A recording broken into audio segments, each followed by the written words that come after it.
بسم الله الرحمن الرحيم.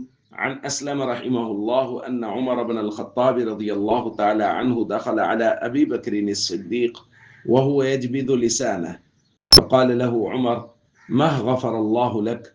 فقال أبو بكر: إن هذا أوردني الموارد. رواہ مالک۔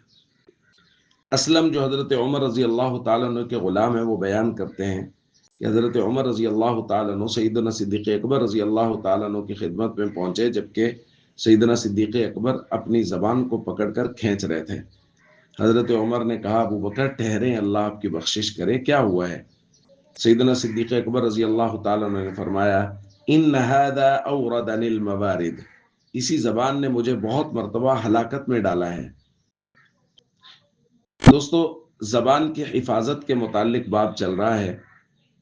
آپ دیکھیے کہ سیدنا صدیق اکبر رضی اللہ تعالیٰ عنہ اس امت کے امام ہیں، اور وہ زبان کے معاملے میں اللہ سے کس قدر ڈرنے والے ہیں۔ قرآن کریم میں ہے: انما یخشی اللہ من عبادہ العلماء، اللہ سے سب سے زیادہ ڈرنے والے وہ علماء ہیں جن کو اللہ کی معرفت ہے، جو اللہ کو پہچانتے ہیں۔ تو ایک طرف وہ لوگ ہیں عالی مرتبت جو نبی کریم صلی اللہ علیہ وآلہ وسلم کے ساتھی ہیں، جن کو نبی کریم صلی اللہ علیہ وآلہ وسلم نے امت کا امام بنایا ہے، اور وہ اپنی زبان کے معاملہ میں اللہ سے اس قدر ڈر رہے ہیں۔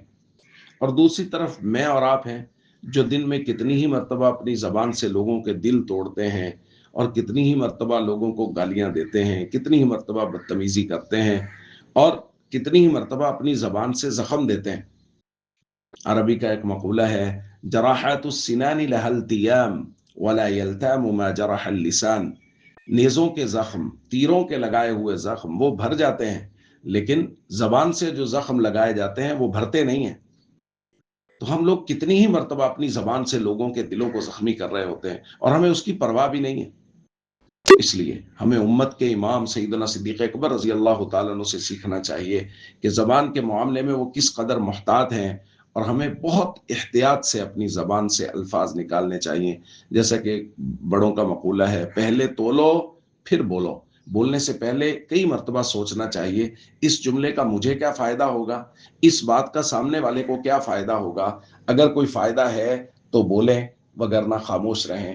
زبان کو عیوب سے بچائیں، جو زبان کے عیب ہیں ان سے اپنی زبان کی حفاظت کریں۔ السلام علیکم ورحمۃ اللہ وبرکاتہ۔